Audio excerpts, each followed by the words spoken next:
أعوذ بالله من الشيطان الرجيم بسم الله الرحمن الرحيم الحمد لله والصلاة والسلام على رسول الله وعلى آله وصحبه ومن والاه أما بعد فقد قال الله سبحانه وتعالى في القرآن الكريم بسم الله الرحمن الرحيم إن الله وملائكته يصلون على النبي يا أيها الذين آمنوا صلوا عليه وسلموا تسليما اللهم صل على سيدنا محمد وعلى آل سيدنا محمد وبارك وسلم قال الله سبحانه وتعالى وكذلك جعلناكم أمة وسطا لتكونوا شهداء على الناس ويكون الرسول عليكم شهيدا وما جعلنا القبلة التي كنت عليها إلا لنعلم من يتبع الرسول ممن ينقلب على عقبيه وإن كانت لكبيرة إلا على الذين هدى الله وما كان الله ليضيع إيمانكم إن الله بالناس لرؤوف رحيم صدق الله مولانا العظيم وصدق رسوله النبي الحبيب الكريم। উপস্থিত সম্মানিত মুসল্লিয়ানি কেরাম, দূর দূরান্ত থেকে যারা আমাদেরকে দেখছেন, আমাদের আজকের দার্সের মধ্যে শরীক আছেন অথবা আমাদের এই আলোচনা পরবর্তীতে শুনবেন, আমরা সকলের প্রতি সশ্রদ্ধ সালাম রেখে আমাদের আজকের দার্স শুরু করছি। আসসালামু আলাইকুম ওয়া রাহমাতুল্লাহি তাআলা ওয়া বারাকাতুহু। আমরা মাহে রমজান শরীফের মধ্যে সূরাতুল বাকারা পড়েছি। আজকে আমরা সূরাতুল বাকারার 143 নম্বর আয়াত থেকে ইনশাআল্লাহ পড়ব। এই অংশটুকু আমি কনফিউজ ছিলাম, আপনাদেরকে বলেছি কি বলি নাই। তো আমি 143 নম্বর আয়াত থেকে শুরু করছি ইনশাআল্লাহ। আমরা সূরা বাকারা শেষ করার পরে আবার আমরা 30তম পারার যেই সূরাগুলা বাকি আছে সেই সূরাগুলো ইনশাআল্লাহ শেষ করব।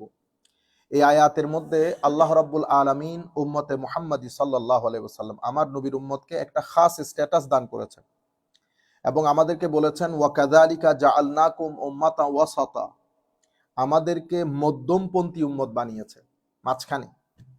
আমি আপনাদেরকে, যারা যেখান থেকে বসে শুনছেন, আমরা 3টা শব্দের সাথে পরিচিত হব আজকে, এবং এটা যদি আমরা মুখস্থ করে ফেলতে পারি আমাদের বাকি জীবনের মধ্যে অনেক কাজে আসবে। আমাদের এখানে একটা শব্দ হচ্ছে এফরাত, এটা এফরাত। তারপরে টেবিলের এই পাশটা হচ্ছে তফরিত, আর এই মাঝখানেরটাকে বলা হয় ওয়াসাত বা ইতিদাল। তাইলে এফরাত, তফরিত, ইতিদাল, এফরাত, তফরিত, ইতিদাল।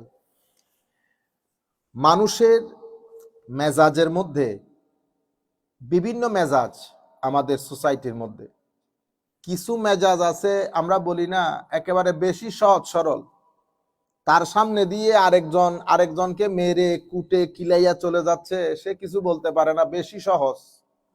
এটার নাম হইল এফরাত। আরেকটা হইল তফরিত। তফরিত আলা কেমন? তফরিত আলা মাছি পর্যন্ত উঠতে দেয় না, বুঝতে পেরেছেন? আমার সামনে কেউ কোনো কথা বলে যেতে পারে না, মেজাজ বেশি গরম, মেজাজ বেশি গরম।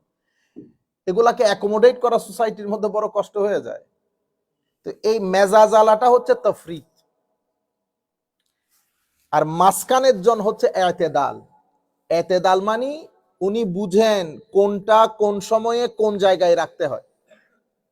মেজাজের মধ্যে ফ্লেক্সিবিলিটি আছে, ব্যালেন্স আছে, এদিকেও বেশি ঝুঁকে না, এদিকেও বেশি ঝুঁকে না।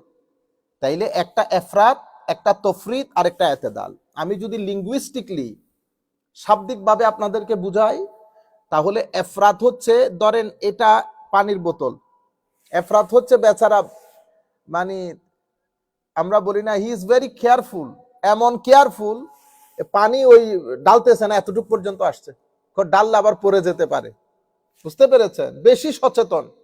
তো সচেতনতার কারণে সে পানি ডালছে হাফ, লাগবে এটা পুরা বোতল, বুঝতে পেরেছেন? বেশি সচেতন, এটাকে বলে এফরাত।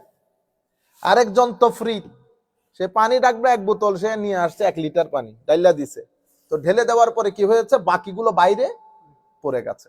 প্রথম জন পুরাইতেও পারে নাই, দ্বিতীয় জন একেবারে বাইরে ঢেলে দিয়েছে। মতাদিল হচ্ছে যে বরাবর বোতল সম পরিমাণ পানি ডালে, এটাকে আমরা আমাদের যারা অভিধান ভেত্তা আছেন তারা এফরাত তফরিতের অর্থ করেছেন এরকম, প্রয়োজনের কম প্রয়োজনের বেশি ঢেলে দেওয়া।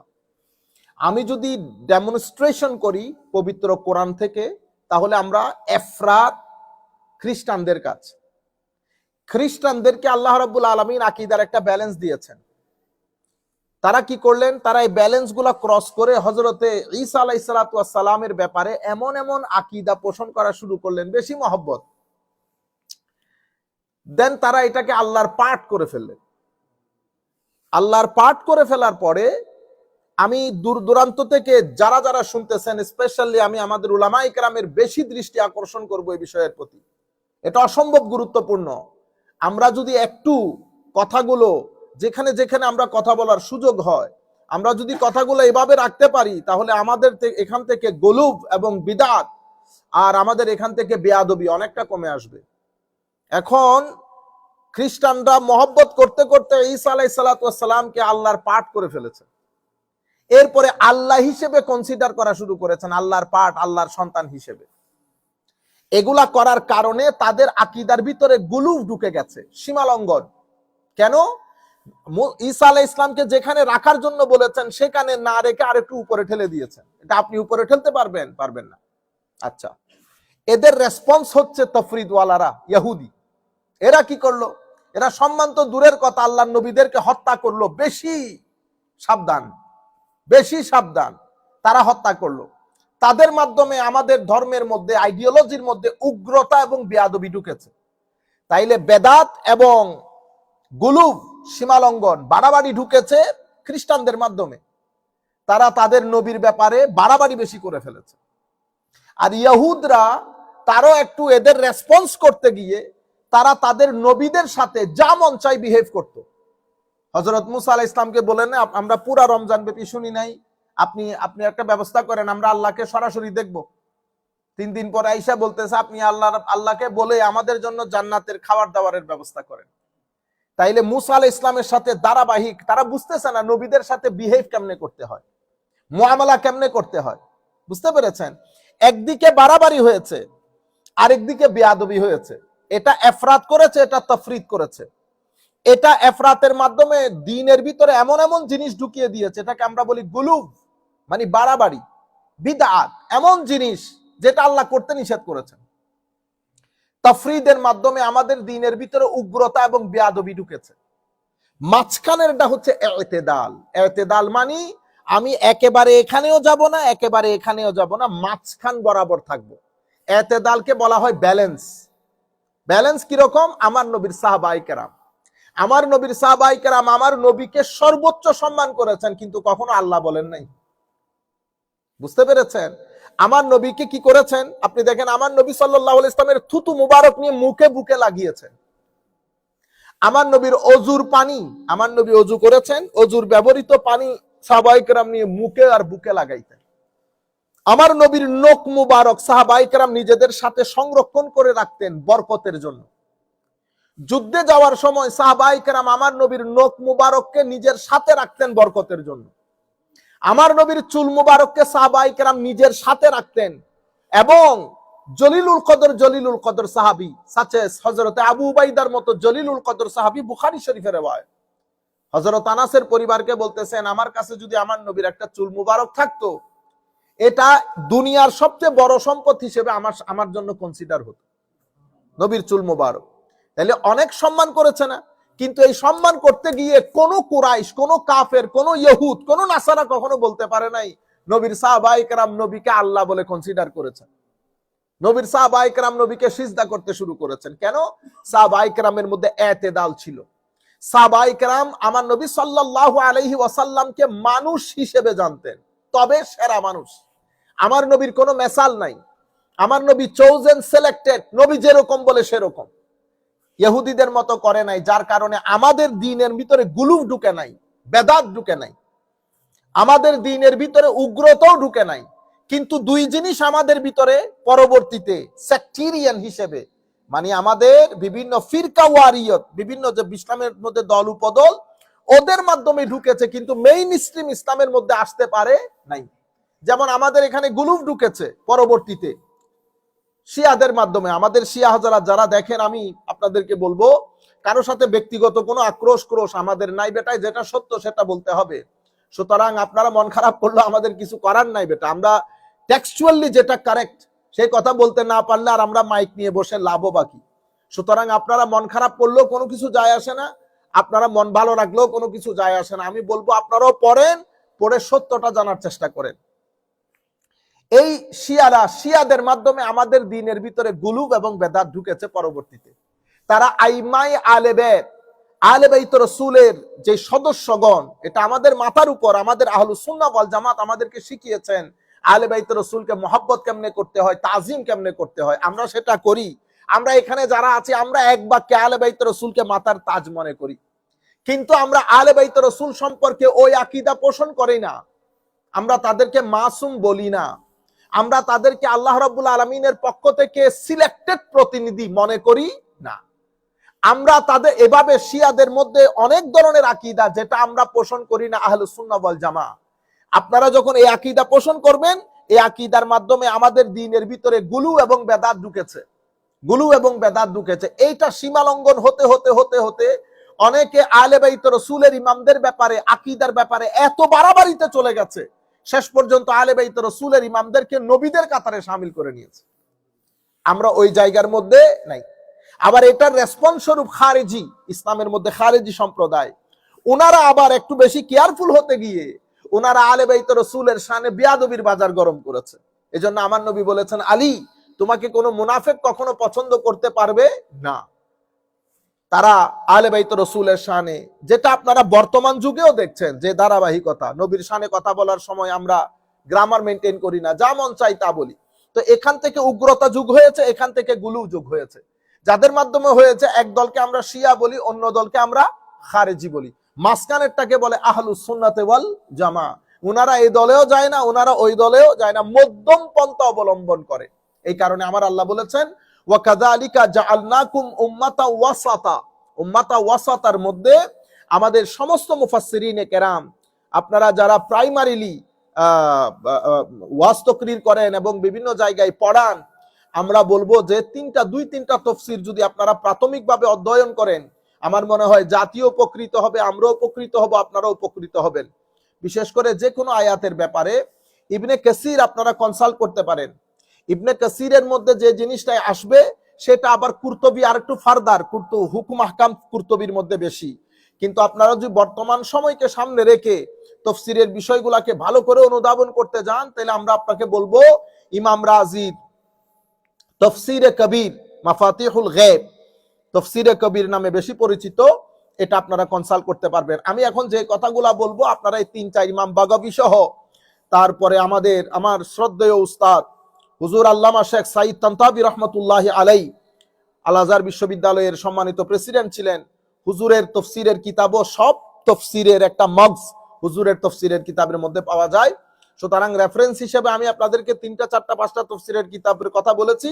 আমাদের কথাগুলো ঘুরিয়ে ফিরিয়ে আপনারা হয় ইবনে কাসির, নয় বাগাবী, নয় কুরতুবী, নয় তফসিরে কবির, অথবা আমার শ্রদ্ধেয় উস্তাদ তফসিরে ওয়াসিতের মধ্যে আপনারা পাবেন। তো এখানে ওয়াসাত বলা হয়েছে আ'দালুহুম ওয়া আম্মাল খায়র ওয়া আম্মাল খবর, অর্থাৎ কোরআনে পাক, হাদিসে পাক এবং আরবের পরিভাষা প্রত্যেক জায়গার মধ্যে ওয়াসাত শব্দটি ব্যবহার হয় মুতাদিল বোঝানোর জন্য, এতেদাল বোঝানোর জন্য, ব্যালেন্স বোঝানোর জন্য।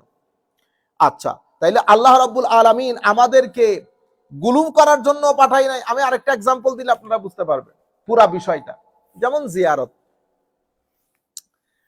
আমার নবী সাল্লাল্লাহু আলাইহি ওয়াসাল্লামের পক্ষ থেকে সুন্নাহ তরিকা আছে, আমরা জিয়ারত কিভাবে করব। এখন আমাদের সমাজের মধ্যে কি হয়েছে, আমাদের মধ্যে একদল করেছে গুলুব, এফরাত। তারা কি করেছে, জিয়ারতের রং পরিবর্তন করে দিয়েছে, যায় মাজারের চতুর্পার্শ্বে তাওয়াফ করতে থাকে, তারা নিজেরাও বুঝে না তারা কি করতে চাচ্ছে। আমাদেরকে ডান বাম যাওয়ার তো দরকার নেই, আমার নবীর মাধ্যমে সুন্নাহ তরিকা অনুযায়ী আমাদেরকে তো বলেছে জিয়ারত কেমনে করতে হবে। আপনি অতি মহব্বত দেখাতে গিয়ে শিয়াদের মতো গুলু ঢুকাই দিছেন, আপনার সাথে আপনার সন্তানও গেছে। আপনি যখন জিয়ারত করতেছেন তখন আরো আশেপাশে 60-70 জন লোক দেখতেছে আপনি কেমনে জিয়ারত করতেছেন। তাইলে আপনি যদি আলেম হয়ে থাকেন বেটা, যারা উলামায়ে কেরাম আমাদের বয়সী বা আমাদের চেয়ে কম বয়সী যারা আছে, আমি আপনাদেরকে বিনয়ের সাথে অনুরোধ করব, অতি মহব্বত দেখাতে গিয়ে গুলু যেন না ঢুকে, বিদাত যেন না ঢুকে, বাড়াবাড়ি যেন না হয়। আমাদের জন্য আমার নবীর মডেল রেডি আছে, আমাদের জন্য উলামায়ে কেরামের মডেল রেডি আছে। আমরা এটার বাইরে যাব না, এটার বাইরে যেতে গেলেই ঝামেলা। এই যে এখন আপনি যে আন্দাজে, আমরাও বিভিন্ন মাজারাতে জিয়ারত করতে গিয়ে আমরা দেখি জিনিসগুলো, আপনারা যে আন্দাজে জিয়ারত করতে যান, এটা তরুণ প্রজন্মের অন্তরে কনফিউশন তৈরি করে। তারাও বুঝতে পারে না তারা জিয়ারতটা কেমনে করবে, তারা মনে করে ওইটাই শরীয়ত। সুতরাং আমি আপনাদেরকে বলবো, আমরা যেন গুলুব না করি, এফরাত না করি। জিয়ারত মেইন টপিক, এটাতে এফরাত হবে না। এফরাত মানে এমন কোন কাজ করব না যেটা আল্লাহ রসুলের মাধ্যমে গাইডেড না। সুতরাং আপনি নিচ থেকে করতে গেলে ওই যে শিয়া এবং ইসাইদের মতো, অর্থাৎ খ্রিস্টানদের মতো, তাইলে এখানে গুলুব এবং বাড়াবাড়ি ঢুকে যাবে, যেটা নাই সেটা ঢুকে যাবে। আবার আমাদের কিছু ভাই আছে জিয়ারতটাকে অস্বীকার করে, জিয়ারতই নেই, জিয়ারত করতে গেলে বলা হয় পূজা। বুঝতে পেরেছেন? তো তাদের মাধ্যমে উগ্রতা ঢুকেছে, খারেজিয়ত। আমরা এই লাইনেও নাই, আমরা পূজা বলার লাইনেও নাই, আবার জিয়ারতের নাম দিয়ে রংডং করার জায়গাও নাই। আমরা আমার নবীর মাধ্যমে যেটা এসেছে সুন্নাত তরিকা অনুযায়ী, উলামায়ে কেরাম আকাবিরিন উম্মত আমাদেরকে যেভাবে শিখিয়েছে আমরা সেভাবে চলবো। এটাকে বলে রাহে ইতিদাল, মধ্যম পন্থা অবলম্বন করা। কেন? ওয়াকাযালিকা জাআলনাকুম উম্মাতাও ওয়াসাতাল লিতাকুনু শুহাদা আলান নাস, আমরা যেন কুল কায়নাতের জন্য সাক্ষী হতে পারি, শাহেদ হতে পারি, সেজন্য আল্লাহ রাব্বুল আলামিন আমাদেরকে বানিয়েছেন। সুতরাং আমাদেরকে আল্লাহ যে টার্গেট অ্যাচিভ করার জন্য বানিয়েছেন, সে টার্গেটের জন্য রাহে ইতিদাল, মেজাজের মধ্যে, আপনার চরিত্রের মধ্যে, মননের মধ্যে, বোধ শক্তির মধ্যে মডারেট এবং ব্যালেন্স থাকা অত্যন্ত জরুরি। মনে রাখবেন, আমাদের এখানে আমরা যদি আমাদের মাইন্ডসেটকে বিবেচনা করি, অ্যানালাইসিস করি, তো আমাদের এখানে 3 ধরনের মাইন্ডসেট আছে, একেবারে ওভারঅল 3 ধরনের মাইন্ডসেট। এক ধরনের মাইন্ডসেটকে আমরা বলবো পারসেপটিভ, আরেক ধরনের মাইন্ডসেটকে আমরা বলি কনসেপটিভ, আরেক ধরনের মাইন্ডসেটকে বলে আমরা ইমোশনাল। সাবকনশিয়াস মাইন্ডের মধ্যে কিছু ব্যক্তি আছে যাদের সেন্স অফ পারসেপশন অনেক বেশি ডমিনেন্ট। তো এটা তাদের dominant factor in their subconscious of mind.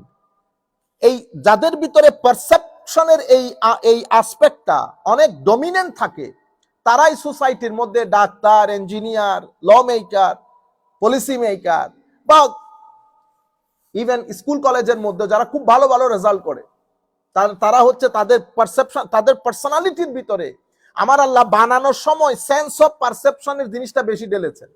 এটা নিয়ে আমি ফাইট করতে পারবো না। আমার এখন আপনার কাছে যদি আছে, আপনিও এটা নিয়ে নিজে নিজে ওই কি বলে অহংকার করার কোনো সুযোগ নাই, কারণ এটা কেউ আপনাকে দান করে না, এটা আমার আল্লাহর পক্ষ থেকে এসেছে। আবার আমাদের এখানে কিছু আছে কনসেপশন, এটা বেশি। এই মানুষগুলো বড় প্র্যাকটিক্যাল হয় সোসাইটির মধ্যে, এরা বিল্ডিং এর মধ্যে, বিল্ডিং অর্থাৎ জাতি গঠনের ক্ষেত্রে অনেক বড় ভূমিকা রাখে, এরা অনেক বেশি প্র্যাকটিক্যাল হয়, এদেরকে দিয়ে আপনি অনেক কাজ করাইতে পারবেন যারা কনসেপচুয়াল হয়। এরপরে একটা জাত আছে ইমোশনাল। আমাদের অনেক ভাই বোন, ছেলে মেয়ে, আপনি দেখবেন এক ছেলেকে আপনি সারাদিন বকা দেন, যে কান্নাকাটি তো দূরের কথা, ডাজন্ট কেয়ার, কিন্তু আপনার মেয়েকে যদি আপনি এমনি করে বড় চোখ দিয়ে তাকান, সে সকাল থেকে সন্ধ্যা পর্যন্ত কাঁদবে, ঠিক না? এখন মা বাবা পাগল হয়ে যায়, হুজুর এরে নিয়ে ফু দেন, এরে ফু দেন। কেন? এরে কালকে রাত্রে বকা দিছি, সে আজকে দিনের বেলা পর্যন্ত কিছু খাই নাই। আল্লাহ, এর ফু দিয়ে কোনো লাভ নাই। এর ভিতরে হুজুর আরেক হুজুরের কাছে গেছি, এই হুজুরে বলে 3000-4000 টাকা খরচ হয়েছে, ফুটু দিছে। আল্লাহ, এরে যদি আপনি আসমানের পানিও ডাইলা দেন, কিচ্ছু লাভ হবে না। হুজুর কেন? আল্লাহ, এর সাবকনশিয়াস মাইন্ডের মধ্যে আমার আল্লাহ দেওয়ার সময় ইমোশনের সেটটা বেশি করে দিয়েছে, তাহলে আমি ফু দিয়ে লাভ আছে। তাইলে কি করবেন? আল্লাহ, এদেরকে ডিল করার সময় আপনি ওভাবে ডিল করতে হবে। ওরে চোখ বড় করলে যদি ও কান্দে, ওরে চোখ বড় করার কোনো দরকার তো নাই। বুঝতে পেরেছেন? আপনি পার্সোনালিটিটা বুঝতে হবে। আপনার একটা ছেলেকে খেলনা কিনে দিয়েছেন, কার? সে বাসার মধ্যে এনেছে, আনার পরে আপনি ওই রুমে যাইতে পারেন না, সে খুলে ফেলছে। আপনি 2 মিনিট পর আইসা দেখতেছেন সে তো পাট পাট করে ফেলছে। আপনি সেরে দিছেন মাইর। বুঝতে পেরেছেন? আপনি ওরে মাইর দিয়ে লাভ নাই, এটা ঘটনা ওর না। ওর ভিতরে আমার আল্লাহ যে পারসেপশনের মাত্রা বাড়িয়ে দিয়েছেন, এটা ওরে বসতে দিতেছেন। তার মাথার ভিতরে অনেক কিছু ঘুরে, এটা আমার মতো না। আমি চিন্তা করি আগামী 2 দিনের, এ চিন্তা করে আগামী 200 বছরে। এগুলো অনেক, এদের আইকিউ অনেক অ্যাডভান্সড হয়, এদের প্রশ্ন অনেক সায়েন্টিফিক হয়, এরা অনেক প্র্যাগম্যাটিক, সিস্টেম্যাটিক এবং রেশনাল হয়। সুতরাং এখন আগের যুগে এগুলা বোঝার দরকার ছিল না, এখনকার যুগের প্যারেন্টসকে এগুলা বোঝা দরকার। এই জন্য আমার মাঝে মধ্যে ইচ্ছে করে প্যারেন্টিং এর উপর, বাচ্চাদের মাইন্ডসেটের উপর আমরা যদি দুই তিন দিন ওয়ার্কশপ করতে পারি, তাইলে আমাদের অনেক মেধা যেগুলো আমরা নষ্ট করে ফেলতেছি। অনেক মা বাবা জানেও না তার সন্তান অনেক মেধাবী, অনেক মা বাবা জানেও না, কারণ আমাদের আলটিমেট গোল থাকে হয় ডাক্তার করব অথবা অন্য কোনো উকিল বানাবো। কিন্তু আপনার ছেলে, অনেক ছেলে আছে তারা ফ্রিজের কাজে, গাড়ি, ওই যে মেকানিক্যাল কাজের মধ্যে অনেক অ্যাডভান্সড হয়। আপনি যদি আগ থেকে তার জিনিসগুলা বুঝতে পারেন, তাকে রাইট ডাইরেকশনে ফেলতে পারেন, সে দেখবেন কোত্থেকে কোথায় চলে গেছে। আমাদের বাংলাদেশের মধ্যে এগুলা না বুঝার কারণে আমাদের বাংলাদেশে 75% যারা প্রফেশনাল লাইফে কাজ করে, 75 to 80% লোক they are not happy with their professional life. কেন জানেন? কাজ করতেছে, যাচ্ছে আসতেছে, টাকাও কামাই করতেছে, গাড়িও চালাইতেছে, কিন্তু আপনি তাকে জিজ্ঞেস করেন, হি ইজ নট হ্যাপি। কারণ এটা তার রাইট প্রফেশন না। তাই রাইট প্রফেশনে আপনি তাকে শুরুর দিন থেকে ঢালতে পারেন না। আপনি তাকে একটা ম্যাপ এঁকে দিয়েছেন, হয় ইংলিশ লিটারেচার, আপনি যদি চিটা ইউনিভার্সিটিতে পড়তে চান, সায়েন্স না হলে আর্টস, তাহলে কি পড়বো? জার্নালিজম, ইংলিশ লিটারেচার অথবা ইকোনমিক্স, এই তিনটা থেকে আর কোনো সাবজেক্ট তুমি যাইতে পারবে না। আপনি তারে তো বেঁধে দিছেন, তো তারে বেঁধে দেওয়ার কারণে সে ঢুকতেছে, করতেছে। আপনি ব্যাংকার যারা ব্যাংকিং এ প্রজেক্টে কাজ করে, আপনি দেখবেন স্বাভাবিকভাবে এই 10 বছর কাজ করার পরে তারা একটা লেভেলে চলে যায়, ঠিক আছে, এক্সিকিউটিভ ভাইস প্রেসিডেন্ট বা এভিপি পর্যায়ে, এডিশনাল ভাইস প্রেসিডেন্ট পর্যায়ে চলে যায়। ওখান থেকে তাদের বেতন লাখ টাকার উপরে চলে যায়। তো বাংলাদেশের আঙ্গিকে লাখ টাকা তো অনেক টাকা। আমি আপনাকে গ্যারান্টির সাথে বলতেছি 95.99% banker they are not happy with their job. অথচ আপনি আরেকটু উপরে চলে গেলে ব্যাংকিং র্যাঙ্কের মধ্যে 3-4.5 লাখ টাকা বেতন, গাড়ি ফ্রি, ড্রাইভার ফ্রি, তেল free, what else you need, but still they are not happy. কেন? কারণ মা বাবা শুরুর দিন থেকে ডালার সময় তার মনন অনুযায়ী তাকে ডালতে পারেন। আমার নবীর গ্রেটনেস কোথায় ছিল? আমার নবীর গ্রেটনেস ছিল যেই সাহাবী এসেছেন শুরুর দিনে আমার নবী বুঝতে পেরেছেন এর মাধ্যমে আমি কি কি কাজ আদায় করতে পারবো। আমার নবী হযরত মুসাব বিন উমাইর রাদিয়াল্লাহু তাআলা আনহুকে আমার নবী শুরুর দিন থেকে যুদ্ধের ময়দানে পাঠাই দেয় নাই। মাসাবকে দেখে আমার নবী পুরা লিড করে ফেলেছেন, সেই কারণে লিডারশিপ। সেই কারণে আমার নবীকে বলা হয় স্মরণকালের সবচেয়ে বড় লিডার। কারণ আমার নবী যেভাবে আবিষ্কার করতে পেরেছে সেভাবে রুয়ে জমিনের মধ্যে আর কেউ আবিষ্কার করতে পারেনি। আমার নবী হযরত আলী রাদিয়াল্লাহু তাআলা আনহুকে নিজের সাথে রেখে আলীকে ভেঙেছে, আলীকে বারবার গড়েছে আমার নবী, ইলম দিয়ে, হিকমত দিয়ে। এভাবে সমস্ত সাহাবায়ে কেরাম, যেই ব্যক্তি আমার নবীর দরবারে এসেছে, আমার নবী দেখার পরে ফিগার আউট করে নিতেন একে দিয়ে আমি কি কাজ করাবো। হযরত আবু হুরায়রা রাদিয়াল্লাহু তাআলা আনহু একেবারে শেষ দিককাল ইসলাম কবুল করেছেন, কিন্তু আবু হুরায়রাকে দেখে আমার নবী ফিগার আউট করেছেন আবু হুরায়রা কি কাজে বেস্ট হবে। সবচেয়ে বেশি হাদিসের রাবি বলা হয় হযরত আবু হুরায়রা রাদিয়াল্লাহু তাআলা আনহুকে। আমার নবী প্রত্যেক সাহাবীকে এখানে একজন লিডারের গ্রেটনেস আবিষ্কার করা, এখানে একজন প্যারেন্টসের গ্রেটনেস আবিষ্কার করা, কোন সন্তান কোন জায়গায় বেশি ইন্টারেস্ট, আপনি তাকে সেই জায়গায় ঢেলে দেন, সারা জিন্দেগি সে আরামসে কাটাইতে পারবে। আপনি যদি তাকে চাপাই দেন, সে আরামে কাটাইতে পারবে না। সে টাকা পয়সা ইনকাম করবে, কিন্তু ভিতর থেকে সেই জিনিসগুলা পাবে না। তো আমার আল্লাহ রাব্বুল আলামিন আমাদেরকে বলছেন আমরাও যেন সেইভাবে চিন্তা করি যে মেজাজের মধ্যে উম্মাতা ওয়াসাতা, যেটা এতেদাল, সেটা যেন ডেভেলপ করার চেষ্টা করি। কেন? লিতাকুনু শুহাদা আলান নাস। আমার নবী সাল্লাল্লাহু আলাইহি ওয়াসাল্লাম, ইমাম আহমদ ইবনে হাম্বল রাদিয়াল্লাহু তাআলা আনহু বলতেছেন, কিয়ামতের ময়দানে স্বাভাবিকভাবে আমার নবীর আগে আসা সমস্ত নবীগণ তাদের উম্মতের সামনে তারা তো বলবে আমরা আমাদের দাওয়াত পৌঁছিয়েছি, কিন্তু ওই সমস্ত নবীর উম্মতগণ অস্বীকার করবে আমাদের কাছে দাওয়াত এসে পৌঁছায়নি। আরো আজীব বিষয় হচ্ছে আমার নবী বলতেছেন কিয়ামতের ময়দানে কিছু নবী এক উম্মত নিয়ে উঠবে, শুধু একজন, কেউ 2 জন, কেউ 10 জন, কেউ 12 জন, কেউ 50 জন। আমার নবী শেষে এসেছেন। আমার নবী সাল্লাল্লাহু আলাইহি ওয়াসাল্লাম জান্নাতের মধ্যে সমস্ত নবীদের উম্মত হবে 120 কাতার। কয় কাতার? 120 কাতার। আল্লাহ পাক জানে ওই কাতারের দৈর্ঘ্য প্রস্থ কিরকম হবে। এই আউট অফ 120 রস 120 কাতারের মধ্যে আমার নবী বলতেছেন শুধু আমার কাতার হবে 80টা। আমার নবীর উম্মতের কাতার হবে 80 কাতার।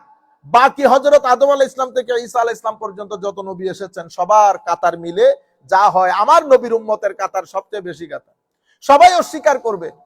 এখন অ্যাটেস্টেশনের জন্য আমার নবীর দরবারে আসবে, আমার নবীর উম্মতগণ বলবেন করেছেন। আচ্ছা, আমাদের ডিউটি দেখতেছেন, আপনি আমাদেরকে বলতেছেন নবীও জানে না নবীর কি হবে। এই আরে নবী তো দূরের কথা, নবীর উম্মতের অ্যাটেস্টেশন বাদ দিয়ে কোন নবীও পাস হইতেছে না পরীক্ষায়। এটা তো কোরআন শরীফ। এই আয়াতের ব্যাখ্যায় আমার আল্লাহ কি বলতেছেন, ওয়াকাযালিকা জাআলনাকুম উম্মাতাও ওয়াসাতা, এভাবে আমি তোমাদেরকে মধ্যমপন্থী উম্মত বানিয়েছি। লিতাকুনু শুহাদা আলান নাস, মধ্যমপন্থী কেন, ব্যালেন্স কেন, যেন তোমরা সব মানুষের উপর, আদম আলাইহিস সালাম থেকে ঈসা আলাইহিস সালাম পর্যন্ত যত নবী রাসূল এসেছে সমস্ত নবীদের উম্মতের উপর সাক্ষী হিসেবে তোমাদের যেন উত্থান হয়। ওয়া ইয়াকুনার রাসূলু আলাইকুম শাহীদা, এবং রাসূল তোমাদের উপর সাক্ষী হবে। এটা হচ্ছে আমাদের আজকের মূল বিষয়। তাইলে নবী সাক্ষী, আমরা সাক্ষী। এখন আমরা যদি বলি নবীও জানে না নবীর কি হবে, নবী জানে না নবীর কি হবে সেটা দূরের কথা, আল্লাহ আমাদেরকে বানিয়েছেন সাক্ষী হিসেবে, আমাদের সাক্ষী বাদে কোন নবীও তো পাস করতেছে না। তা আমরা যখন সাক্ষী দেব, আমাদের সাক্ষীর উপরে আমার নবীর অ্যাটেস্টেশন লাগবে। আমার নবীর অ্যাটেস্টেশনের মাধ্যমে আমার নবী যখন এন্ডোর্স করবে যে হ্যাঁ পাঠিয়েছে, আমার উম্মত ঠিক বলতেছে। এখন আমরা কোত্থেকে জানলাম? আমরা কোরআন, আমার নবীর মাধ্যমে আসা কোরআন থেকে জেনেছি। আমার নবী কোরআনে পাক যেভাবে এনেছে যে সমস্ত নবীর উম্মত নবীদের মাধ্যমে দ্বীনের দাওয়াত পেয়েছে, সেটা আমরা পেয়েছি। আমরা সাক্ষী দিচ্ছি, আমাদের সাক্ষীর উপর এই যে আমাদেরকে আল্লাহ উম্মাতা ওয়াসাতা বানিয়েছেন, মধ্যমপন্থী উম্মত, আমাদের সাক্ষী শুধু কিয়ামতের ময়দান না, এটা আমাদের জন্য অনেক বড় খুশনসিবি, আমাদের অনেক বড় ক্যারেক্টারিস্টিক। মানুষ মারা গেছে, জানাজার সময় দাঁড়িয়ে আপনি বলতেছেন ভালো মানুষ ছিল, আমার নবী বলতেছেন তোমার সাক্ষী আল্লাহর দরবারে সেভাবে গ্রহণ হবে যেভাবে আপনি সাক্ষী দিচ্ছেন। কেন? কাযালিকা জাআলনাকুম উম্মাতাও ওয়াসাতা। এই কারণে আমাদের উম্মতের উলামায়ে কেরামের এজমা যেটা হয়, এজমা অর্থাৎ উম্মতের আলেমরা যখন কোনো বিষয়ে একটা ফতোয়া দেয়, সেই ফতোয়া গ্রহণযোগ্য হচ্ছে, সেই ফতোয়ার মাধ্যমে শরীয়ত হচ্ছে। কেন? কাযালিকা জাআলনাকুম উম্মাতাও ওয়াসাতা, ওয়াসাতার কারণে আমাদেরকে ব্যালেন্স উম্মত বানিয়েছে। এটার কারণে উম্মতের এজমা গ্রহণযোগ্য। এটার কারণে উম্মত যখন কোনো ব্যক্তির, মৃত ব্যক্তি দুনিয়া থেকে চলে যাওয়ার পরে তার ব্যাপারে সাক্ষী দেয়, সেই সাক্ষী আল্লাহর দরবারে গ্রহণিত হচ্ছে। এটার কারণে হযরত আদম আলাইহিস সালাম থেকে ঈসা আলাইহিস সালাম পর্যন্ত যত নবী রাসূল এসেছে, প্রত্যেক নবী রাসূলের উম্মতের জন্য সবাই অস্বীকার করবে আমাদের কাছে পাঠানো হয় নাই, আমাদের কাছে দ্বীনের দাওয়াত পৌঁছানো হয় নাই। নবীরা বলবে আমরা পৌঁছাইছি। তো সাক্ষী কই? কারণ প্রত্যেক কিছুর ব্যাপারে সাক্ষীর দরকার হয়। সাক্ষী কারা? নবী, উম্মত। তো উম্মত যে সাক্ষী দিতেছে, হযরত ঈসা আলাইহিস সালাম, ঈসা আলাইহিস সালামের উম্মতের কাছে দাওয়াত পৌঁছিয়েছে কিনা আমরা তো সাক্ষী হতে পারি না। কেন? কারণ সাক্ষীর জন্য দেখতে হয়। এখন আমরা তো দেখি নাই, তা আমাদেরকে বলা হবে না তোমরা দেখো না এত পণ্ডিতি মারাইতেছো, আমরা বলতেছি আমরা দেখি নাই। ঠিক, আমার নবী কোরআনের মাধ্যমে আমাদেরকে সেটা জানান দিয়েছেন, তখন আমার নবী কথা বলে উঠবে হ্যাঁ আমি দেখেছি। আমার নবী, সেই জন্য আমার নবীরটা মূল সাক্ষী, আমাদেরটা সেকেন্ডারি সাক্ষী, কিন্তু আমাদেরটাও গ্রহণযোগ্য, আমাদেরটাও গ্রহণযোগ্য। ওয়ামা জাআলনাল কিবলাতাল্লাতী কুনতা আলাইহা ইল্লা লিনা'লামা মান ইয়াত্তাবিউর রাসূল মিম্মান ইয়ানকালিবু আলা আকিবাই ওয়া ইন কানাত লাকাবীরাতান ইল্লা আলাল্লাযীনা হাদাল্লাহ ওয়ামা কানাল্লাহু লিইউদিয়া ঈমানাকুম ইন্নাল্লাহা বিন-নাসি লারাউফুর রহিম। হযরতে হাদিসে পাক একটা হাদিস শুনিয়ে দিই যাতে উলামায়ে কেরাম, হযরত ইমাম আহমদ ইবনে হাম্বল রাদিয়াল্লাহু তাআলা আনহু এই হাদিস বর্ণনা করেছেন ওনার মুসনাদের মধ্যে, ইমাম ইবনে কাসির ওনার তাফসীরের কিতাবের মধ্যে বিস্তারিত এনেছেন। নবী সাঈদ আল খুদরি قال قال رسول الله صلى الله عليه وسلم, হযরত আবু সাঈদ খুদরি থেকে বর্ণিত, উনি বলেন আমার নবী ইরশাদ করেছেন, ইয়াজি আন-নবী সাল্লাল্লাহু আলাইহি ওয়াসাল্লাম ইয়াউমাল কিয়ামা মাআহুর রাজুল ওয়ান নবী ওয়া মাআহুর রাজুলান। হায় হায় হায়, কিয়ামতের ময়দানে এক নবী উঠবে, তার পিছনে শুধু এক উম্মত, আরেক নবী উঠবে তার পিছনে দুইজন উম্মত, আরেক নবী উঠবে তার পিছনে একটু বেশি। তো তখন সমস্ত নবীরা দাবি করবেন যে আমরা উম্মতের কাছে আমাদের দাওয়াত পৌঁছাইছি। ফায়ুকাল, নবীদেরকে বলা হবে আপনারা কি দাওয়াত পৌঁছিয়েছেন? তখন নবীরা বল ফায়াকুলুন, হ্যাঁ পৌঁছিয়েছি। তখন উম্মতকে জিজ্ঞেস করা হবে তোমরা দাওয়াত পেয়েছো? তারা বলবে লা, আমরা দাওয়াত পাই নাই। হায় হায় হায়। তখন সুবহানাল্লাহ, তখন তাদেরকে নবীদেরকে বলা হবে মাইয়াশহাদু লাক, তোমরা যে বলতেছো, আপনারা যে বলতেছেন দাওয়াত পৌঁছিয়েছেন, এখন আপনাদের এই কথার উপর সাক্ষী কে হবে? ফায়াকুল মুহাম্মাদুন সাল্লাল্লাহু আলাইহি ওয়াসাল্লাম ওয়া উম্মাতুহু, তখন নবীরা বলবেন মুহাম্মদুর রাসূলুল্লাহ এবং মুহাম্মদুর রাসূলুল্লাহর উম্মত আমরা যে দাওয়াত পৌঁছিয়েছি এটার সাক্ষী।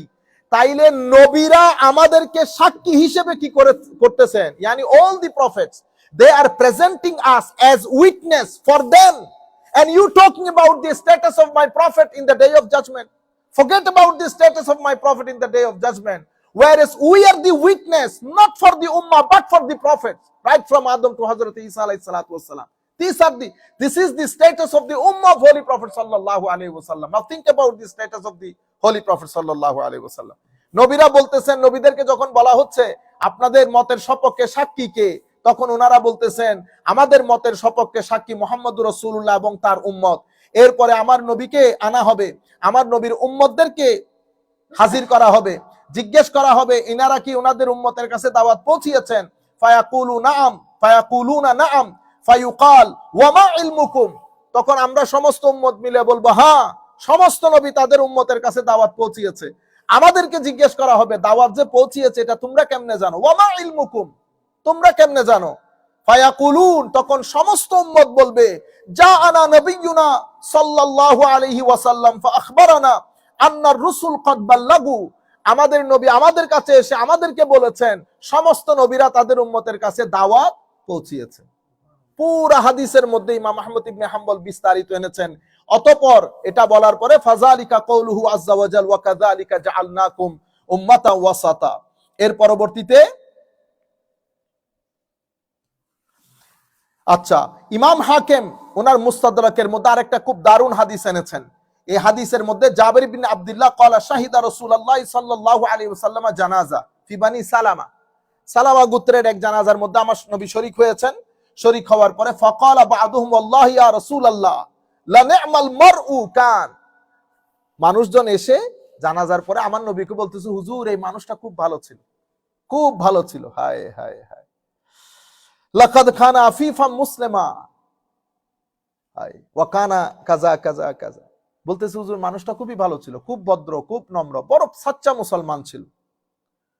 ওয়া আসনাউ আলাইহি খাইরা, এভাবে অনেক প্রশংসা করতে লাগলো।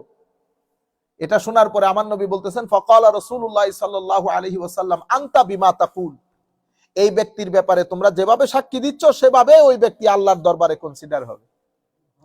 এর পরবর্তীতে ফাকালা রাজুল আল্লাহু আ'লামু বিসসারাইর ফাআম্মাল্লাযী বাদালানা মিনহু ফাযাক, তখন আমার নবী বলতেছেন তোমরা যেভাবে যেভাবে বলতেছো সেগুলা তো সেভাবেই তো। তো সাহাবায়ে কেরাম বলতেছে ইয়া রাসূলুল্লাহ গোপন কি ভিতরে কি আছে সেটা তো আল্লাহ ভালো জানেন, কিন্তু বাহ্যিক ভাবে যেটা আমরা দেখেছি ইয়া রাসূলুল্লাহ মানুষটা অনেক ভালো ছিল, ভদ্র ছিল, সাচ্চা মুসলমান ছিল। এটা শোনার পরে আমার নবী বলতেছেন ওয়াজাবাত, তোমরা যেভাবে সাক্ষী দিচ্ছ আল্লাহ তোমাদের সাক্ষী কবুল করবেন। হায় হায় হায়। এভাবে সুম্মা শাহিদা জানাজা ফি বানি হারিসা, বনি হারিসা গোত্রে এক জানাজার মধ্যে আমার নবী শরীক হয়েছেন। ওয়া কুনতু ইলা জানিবি রাসূলিল্লাহ সাল্লাল্লাহু আলাইহি ওয়াসাল্লাম, আমরা আমার নবীর পাশে ছিলাম। ফাকালা বা'দুহুম ইয়া রাসূলুল্লাহ বিসাল মারউ কান, এক ব্যক্তি কিছু মানুষ উঠে বলতেছেন ইয়া রাসূলুল্লাহ মানুষটা অসম্ভব খারাপ মানুষ ছিল। ইন্না লিল্লাহি ওয়া ইন্না ইলাইহি রাজিউন। ইন কানা লাফজান গালিজা, ইয়া রাসূলুল্লাহ জবান গান্দা ছিল, বকাঝকা করত, গালিগালাজ করত, ব্যক্তিত্বের মধ্যে কেমন যেন হার্শনেস ছিল। ফাসনাউ আলাইহি শাররা, একদম যত ধরনের কুৎসা রটনা করার দরকার তারা বলেছে এই ব্যক্তির ব্যাপারে। হায় হায়। ফাকালা রাসূলুল্লাহ সাল্লাল্লাহু আলাইহি ওয়াসাল্লাম লিবাদিহিম আনতা বিল্লাযী তাকুল, আমার নবী বলতেছেন তোমরা যেভাবে যেভাবে বলতেছো ঘটনা কি সেরকম? তখন ফাকালা আর-রাজুলু, মানুষজন বলল আল্লাহু আ'লাম বিস-সারাইর ফাআম্মাল্লাযী বাদালানা মিনহু ফাযাক, ইয়া রাসূলুল্লাহ ভিতরে কি আছে আমরা জানি না, তবে যা কিছু আমরা দেখেছি মানুষটা খুব খারাপ ছিল। আমার নবী ইরশাদ করলেন ওয়াজাবাত, যেভাবে তোমরা খারাপ বলতেছো সে খারাপ হিসেবে আল্লাহর দরবারে চিহ্নিত হবে। এটা উম্মতে মুহাম্মাদের স্ট্যাটাস, সাক্ষী দিতে পারি আমরা। কেন? আমাদেরকে আল্লাহ ব্যালেন্স বানিয়েছেন। আমরা এই জায়গায় আর দীর্ঘ কথা বললে অনেক সময় নষ্ট হয়ে যাবে, আমরা শেষের দিকে একেবারে। এই জন্য এই আয়াতের উপর ভিত্তি করে আমাদের যারা উলামায়ে কেরাম, আমরা যে বলি উম্মতে মুহাম্মদী সাল্লাল্লাহু আলাইহি ওয়াসাল্লামের উলামায়ে কেরামের এজমা যে হুজ্জত দলিল, সেটা উলামায়ে কেরাম এই জায়গা থেকে এই আয়াত দিয়ে দলিল পেশ করেন। ইহতাজ্জা জমহুরুল আসহাব ওয়া জমহুর আল মুতাজিলা বিহাযিহিল আয়া আলা আন্না ইজমা আল উম্মাহ হুজ্জাতুন ফাকালু আখবারাল্লাহু আন আদালাতি হাযিহিল উম্মাহ ওয়া আন খায়রাতিহিম ওয়া আন খায়রিয়াতিহিম ফালাউ আকামু আলা শাইইন মিনাল মাহজুরাত নামাত্তাসাফু বিল খায়রিয়া ওয়া ইযা সাবাতা আন্নাহুম। আচ্ছা, বলা হচ্ছে আমাদের সমস্ত উম্মত, ইবন মুতাজিলারা, উম্মতে মুসলিমার উলামায়ে কেরাম, আমাদের এজমা, আমাদের কোন মাসালার উপর ঐক্যমত হওয়া, এটা যে শরীয়তের দলিল, এটা উলামায়ে কেরাম এই আয়াত থেকে গ্রহণ করেন। এই আয়াত থেকে গ্রহণ করেন। ইন্নাল্লাহা বিন-নাসি লারাউফুর রহিম। আমার নিশ্চয় আল্লাহ, শেষের দিকে গিয়ে আমার আল্লাহ রাব্বুল আলামিন ইরশাদ করেন, ওয়া ইয়াকুনু রাসূলু আলাইকুম শাহীদা ওয়া মা জাআলনাল কিবলা আল্লাতী কুনতা আলাইহা ইল্লা লিনা'লামা মান ইয়াত্তাবিউর রাসূল মিম্মান ইয়ানকালিবু আলা আকিবাই। আপনারা জানেন আমার নবী সাল্লাল্লাহু আলাইহি ওয়াসাল্লাম মদিনায়ে মুনাওয়ারায় তাশরীফ নেওয়ার পরে 16-17 মাস আমার নবী মসজিদে আকসার দিকে ফিরে নামাজ আদায় করেছেন। আমরা বোধহয় এটা ডিসকাস করেছি, আমার এক্স্যাক্টলি স্মরণ পড়তেছে না। এরপরে আমার নবী সাল্লাল্লাহু আলাইহি ওয়াসাল্লামের ইচ্ছে ছিল, আমার নবী বারবার দোয়া করতেন আল্লাহর দরবারে, উপরের দিকে তাকাতেন, দোয়া করতেন আল্লাহর দরবারে, আল্লাহ যেন আমার নবীর যে কিবলা, সেটা যেন কিবলা ইব্রাহিমী, যেটা হারামে পাকের দিকে আমরা বর্তমানে আছি, সেদিকে ফেরত দেই। তো আমার আল্লাহ ওমা জাআলনা, আমার আল্লাহ কি করলেন, হাই নামাজের মধ্যে অসংখ্য রিওয়ায়াতগুলো আছে, আমি এগুলো বলতে গেলে সময় লেগে যাবে। রিওয়ায়াতের মধ্যে বলা হচ্ছে পুরুষ পুরুষের জায়গায় দাঁড়িয়েছে, মহিলারা মহিলার জায়গায় দাঁড়িয়েছে। নামাজের অর্ধেকের মধ্যে এক ব্যক্তি এসে ঘোষণা দিয়েছেন, আল্লাহর কসম করে বলতেছি কেবলা পরিবর্তন হয়ে গেছে, কেবলা পরিবর্তন হয়ে গেছে। সাথে সাথে সাহাবায়ে কেরাম, ওই পুরুষের জায়গায় মহিলারা ঘুরে যেতে হচ্ছে, তো পুরুষের জায়গায় মহিলারা, মহিলার জায়গায় পুরুষেরা দাঁড়িয়ে সাথে সাথে নামাজের মধ্যে কেবলা পরিবর্তন করেছে। এই জায়গা মুনাফিকদের জন্য অনেক ভারী হয়ে গেছে, কারণ মসজিদে আকসাকে কিবলা করার সময় ইহুদ অনেক খুশি ছিল, ইহুদিরা অনেক খুশি ছিল, সাথে মুনাফিকরা তাল মিলাই চলতো। যে এখন কেবলা কাবা শরীফের দিকে ফেরত এসেছে, এখন ইহুদিদের মাথাও খারাপ হয়েছে, মুনাফিকদের মাথাও খারাপ হয়েছে। তো আমার আল্লাহ বলতেছেন, ওমা জাআলনাল কিবলা আল্লাতী কুনতা আলাইহা ইল্লা লিনা'লাম, হুজুর আমি আপনার কেবলা পরিবর্তন করে দিয়েছি মুনাফিকদেরকে চিহ্নিত করার জন্য, যেন আপনি বুঝতে পারেন মুনাফিককে মুসলমানকে। যারা মুনাফিক তাদের অন্তরের মধ্যে খারাপ লাগবে, তারা আপনার এটা ঘটনা মেনে নিতে পারবে না, কিন্তু সত্যিকার মুমিনে হক যারা, তারা সোনার বার, যা করার তা করবে। আপনি যেভাবে যেখানে ফিরবেন সে আন্দাজে নামাজ পড়বে।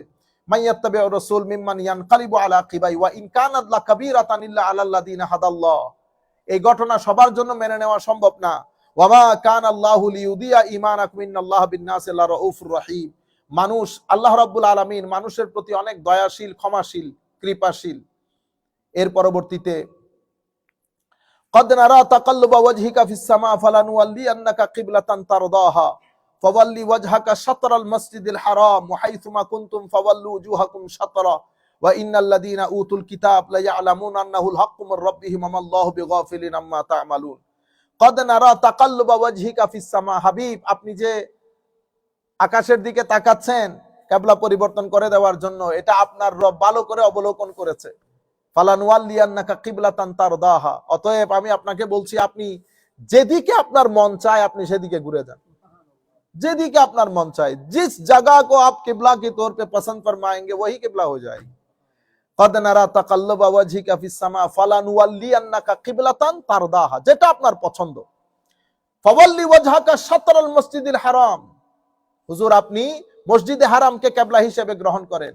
ওয়াহাইসুমা কুনতুম ফাওয়াল্লু উজুহাকুম শাতরা ওয়া ইন্নাল্লাযীনা উতুল কিতাব লা ইয়ালামুনা আন্নাহুল হাক্কু মির রাব্বিহিম ওয়া মাল্লাহু বিগাফিলিন আম্মা তা'মালুন। এই আহলে কিতাব ইহুদি যারা আছে, এরা জানে আপনি যে এই ঘটনাগুলা তাদের কিতাবের মধ্যে পরিপূর্ণ রূপে এসেছে, তাদের উলামায়ে কেরাম এই ঘটনা সম্পর্কে সম্যক অবগত, কিন্তু ঘটনা হচ্ছে এই ইহুদিরা কখনো সেটা মেনে নেবে না। কেন? তারা যে মেনে নিচ্ছে না সেটা তারা না জানার কারণে না, যদি না জানার কারণে হইতো তাহলে তো আপনি জানানোর পরে তারা জানতো। তারা সেটা করছে না, তাদের ভিতরে নষ্ট, তাদের ভিতরে হিংসা বেশি। এই যে আপনি বলেন, এই যে ইসরায়েলের মধ্যে যারা থাকছে, নেতানিয়াহু থেকে শুরু করে তাদের সমস্ত পণ্ডিতগণ, তারা জানে না কোরআন সত্য। তারা তাদের সন্তানদের ব্যাপারে যেভাবে নিশ্চিত, ঠিক সেভাবে আমার নবী, দিন, কোরআন সবকিছুর ব্যাপারে সেভাবে নিশ্চিত। তাদের এত বড় বড় স্কলার, কিছুদিন আগে তাদের মধ্যে অনেক বড় বড় স্কলার ছিল। কিছুদিন আগে এক ভদ্রলোক ইন্তেকাল করেছেন, সাহিত্যের জগতে উজ্জ্বল নক্ষত্র ছিলেন, ও হোমস কি না কি ধরেন, আমি নামটা উচ্চারণ করতে পারি না, তা কিছুদিন আগে মারা গেছে। এগুলো অনেক বড় মাপের স্কলার। এখনো তাদের ভিতরে 2-3 জন স্কলার আছেন, বিশ্বমাপের স্কলার, রিলিজিয়াস স্কলার। আমরা তাদেরকে ফলো করি। তারা একেবারে সূর্যের মতো পরিষ্কার, কোরআন যে সত্য, কিন্তু তারা কিছু জিনিস ভিতর থেকে মেনে নিতে পারে না। তাদের পূর্বপুরুষরাও পারে নাই, তারাও পারতেছে না। এবং তাদের উপরে একেবারে অনেক বেশি বদদোয়া থাকার কারণে সব সময় পৃথিবীর ওই যুগ থেকে এই যুগ পর্যন্ত, মুসা আলাইহিস সালামের পরে সব সময় তাদের সমাজের মধ্যে তাদের প্রভুত্ব ছিল, টাকা পয়সার দিক থেকে, জ্ঞান গরিমার দিক থেকে, কিন্তু কখনো সোসাইটির মধ্যে ইজ্জতের শেয়ার পায় নাই, কখনো না, আজকের দিনেও না। সব সময় তারা এই সোসাইটি থেকে দূরে দূরে থাকবে, কাউকে পরিচয় দিতে পারে না, বুঝতে পেরেছেন? টোটালি ইন্টিগ্রেট হতে পারে না, সোসাইটি থেকে বাইরে বাইরে, নিজেরা নিজেদের মধ্যে। এত টাকা, এত পয়সা, এত জ্ঞান, এত গরিমা, কেন? কারণ কোরআনে পাকের মধ্যে আমার আল্লাহ ইরশাদ করেছেন, ওয়া দুরিবাত আলাইহিমুয যিল্লাতু ওয়াল মাসকানা ওয়া বাউ বিগাদাবিন মিনাল্লাহ। দুরিবাত আলাইহিমুয যিল্লাতু ওয়াল মাসকানা মানে আল্লাহ তোদের মুখের ভিতরে জিল্লত মেরে দিয়েছে, অসম্মানী সারা জিন্দেগি তোদের পিছনে থাকবে, তোরা কখনো এই জায়গা থেকে মুক্তি শেষ হয়ে যাবে। সেই যুগ থেকে এই যুগ পর্যন্ত আপনারা দেখেন, আমরা তো অনেক পরে এসেছি, মুসা আলাইহিস সালামের অনেক পরে আমরা, আমাদের তো ধরতে গেলে বর্তমান সময়ে আমাদের তো কিছুই নাই, কিন্তু কোন জায়গায় কোন ক্ষেত্রে গিয়ে আমাদেরকে আমাদের পরিচয় দিতে কখনো লজ্জাবোধ হয় নাই। আমরা ইন্টিগ্রেটেড হইতে পারি সোসাইটির সাথে, আমাদের কোনো অসুবিধা হচ্ছে না, কিন্তু তাদের অসুবিধা হচ্ছে। তারা কোথাও সোসাইটির মধ্যে মিলেমিশে থাকতে পারে না, তারা ভয়ে থাকে লোকাল রোডে এসে কোনো মার খাইতেছে কিনা। ইন্না লিল্লাহি ওয়া ইন্না ইলাইহি রাজিউন, এটার নাম জিন্দেগি হইতে পারে? এটা এই কারণে হচ্ছে, আমার আল্লাহ বলতেছেন ওয়ামাল্লাহু বিগাফিলিন আম্মা ইয়ামালুন, তারা যা করতেছে তা আল্লাহ ভালো করে জানে, তাদের সমস্ত আলেমরা জানে নবীর ব্যাপারে, কোরআনের ব্যাপারে, সত্যতার ব্যাপারে। যাই হোক, এর পরবর্তীতে এই জায়গাতে ফাওয়াল্লু উজুহাকুম শাতরাল মসজিদিল হারাম, আমি উলামায়ে কেরামের জন্য এখানে একটা মাসআলা বলি এই আয়াতের আলোকে। ফাওয়াল্লু ওয়াজহাকা শাতরাল মসজিদিল হারাম, আপনি আপনার মসজিদে হারামের দিকে আপনার কি রাখেন? কিবলা রাখেন।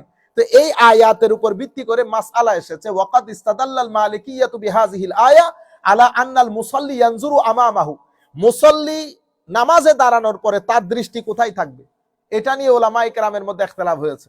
মালিকি যারা আছেন, মালিকি মাযহাবের, ওনারা বলতেছেন কিবলার দিকে তাকাই থাকা। কেন? কারণ আল্লাহ বলেছেন ফাওয়াল্লি ওয়াজহাকা শাতরাল মসজিদিল হারাম, আপনি দৃষ্টি কোথায় রাখবেন? কিবলা শরীফ, কিবলার দিকে, কিবলা মুখী হয়ে থাকবেন। এই আয়াতের উপর ভিত্তি করে আমি মাসআলাটা এই কারণে বলতেছি, আমাদের জাহেল কতগুলা মূর্খ, এরা মনে করে জানি না মাযহাবের ইমাম কেরাম এগুলা কোত্থেকে টেনে বের করেছেন। আমি এই জন্য বলতেছি কোত্থেকে টেনে বের করেছেন। তাইলে নামাজের মধ্যে দৃষ্টি কোন জায়গায় থাকবে এটা নিয়ে ইখতিলাফ হয়েছে। মালিকি মাযহাবের লোকজনের মতে কিবলার দিকে রাখবেন। কেন? কারণ এই আয়াতের মধ্যে আমার আল্লাহ হুকমান বলেছেন ফাওয়াল্লি ওয়াজহাকা শাতরাল মসজিদিল হারাম, মসজিদে হারামের দিকে আপনার চেহারা রাখবেন। সেদিকে খেয়াল করে মালিকি মাযহাবের লোকজনের দৃষ্টিতে দাঁড়ানো অবস্থায় আপনার দৃষ্টি থাকবে কিবলার দিকে। কিন্তু আমাদের হানাফি মাযহাব, শাফিঈ এবং হাম্বলি মাযহাবের দৃষ্টিতে কোরআনের আয়াত, হাদিসের আলোকে আমরা আমাদের দৃষ্টি রাখবো কোথায়? সিজদার জায়গায়। আমরা আমাদের দৃষ্টি রাখবো সিজদার জায়গায়। ইয়ানজুরু আমামাহু লা ইলা মাউদি'i সুজুদিহি কামা যাহাবা ইলাইহি আশ-শাফিঈ ওয়া আহমদ ওয়া আবু হানিফা রাদিয়াল্লাহু আনহুম আজমাইন। قال المالكية لقوله فولي وجهك شطر المسجد الحرام فلو نظر إلى موضع سجوده لاحتاج إلى أن يتكلف ذلك بنوع الانحناء وهو ينافي كمال القيام। ওনাদের দৃষ্টিতে আপনি যদি সিজদার দিকে, সিজদার জায়গায় দৃষ্টি রাখেন তো আপনাকে একটু ঝুঁকে থাকতে হয়। তো এটার মাধ্যমে কিয়ামের মধ্যে দাঁড়ানোর যে একটা ফজিলত বা দাঁড়ানোর যে একটা গ্রেটনেস, সেটা পরিপূর্ণরূপে প্রকাশিত হয় না। এটা মালিকি মাযহাবের মতে। আমাদের মতে নামাজের মধ্যে আপনি যদি দৃষ্টি সিজদার দিকে দেন তো ঝুঁকে থাকা হয়। ঝুঁকে থাকলে আপনার ইজ্জত, রেসপেক্ট, রিগার্ড যেটা আল্লাহর প্রতি আপনি প্রদর্শন করতে চাচ্ছেন, এটা সর্বোচ্চ পর্যায়ে প্রকাশিত হয়। দেখছেন, ইমাম মালিকও চাচ্ছেন এটা হোক, অন্যান্য ইমামগণও চাচ্ছেন এটা হোক। দৃষ্টিভঙ্গির মধ্যে ফারাক আছে। সেই কারণে হানাফি, শাফিঈ, মালিকি, হাম্বলি, ওনাদের তিনজনের দৃষ্টিতে দাঁড়ানো অবস্থায় দৃষ্টি থাকবে কোথায়? সেজদার দিকে। আর মালিকি মাযহাবের দৃষ্টিতে দাঁড়ানো অবস্থায় দৃষ্টি থাকবে কিবলার দিকে। কেন? ওনাদের মতে এই যে আয়াত ফাওয়াল্লি ওয়াজহাকা শাতরাল মসজিদিল হারাম, তো ইমামে আজম আবু হানিফা বলতেছে মালিকি মাযহাবের আইম্মায়ে কেরাম আপনারা এই আয়াতের কনটেক্সট বুঝেন নাই। এই আয়াতে আমার আল্লাহ তো আমার নবীকে কিবলামুখী হইতে, ওইটা বিষয় না, এখানে বিষয় হচ্ছে কিবলা পরিবর্তন করে আমার নবীকে ডাইরেকশন দেওয়া হচ্ছে পরবর্তী ইবাদতগুলো আপনি কিবলামুখী হয়ে করবেন। এখানে কিয়ামের মধ্যে দাঁড়িয়ে কিবলার দিকে করা এটা আয়াতের কনটেক্সচুয়াল ফ্যাক্ট না। অন্যান্য কোরআনের আয়াত হাদিসের আলোকে উলামায়ে কেরাম বলছেন দাঁড়ানো অবস্থায় মাওদিউস সুজুদ মানে সিজদার জায়গা, এরপরে আমরা যখন এই কি বলে মাওদিউস সুজুদ, এরপরে আমরা যখন এই রুকুতে যাব রুকুর সময় পায়ের দিকে, এরপরে আমরা যখন সিজদায় যাব তখন আমরা আমাদের মাওদিউস সুজুদ না, তখন নাকের দিকে। এগুলা বলার পরে হালা রুকুই ফা ইলা মাওদি কদমাই ওয়া ফি হাল সুজুদিহি লা মাওদি আনফিহি ওয়া ফি হাল কুউদিহি লা হিজরিহি, যখন বসবো তখন কোলের দিকে, যখন সিজদায় যাব তখন নাকের দিকে, যখন রুকুতে যাব তখন আমাদের কদমের দিক, পায়ের উপর আমাদের দৃষ্টি থাকবে। তো এভাবে যদি হয় তো নামাজের মধ্যে যেই তাজিমটা মেনটেন করা দরকার সেই আন্দাজে সেই তাজিমটা মেনটেন হয়। আল্লাহ রাব্বুল আলামিন আমাদের হামি ও নাসির হোক। মাওলায়ে করিম আমাদেরকে কবুল করুক। আমা আলাইনা ইল্লাল বালাগুল মুবিন। শেষ কর।